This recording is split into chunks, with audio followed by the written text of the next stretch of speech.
और new file registered whisker group की 2 निकल है आप लोग देख चले आए।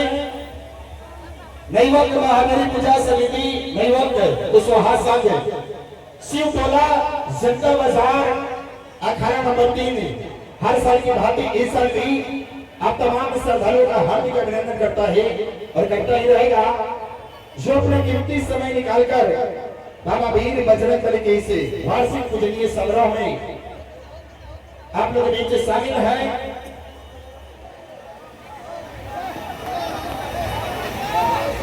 चलिए 2 मिनट में 4 मिनट करने आ जाए और जो भी सॉन्ग है आंसू डीजे साउंड सिस्टम गाने को प्रस्तुत कर दिया जाए।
चारों तरफ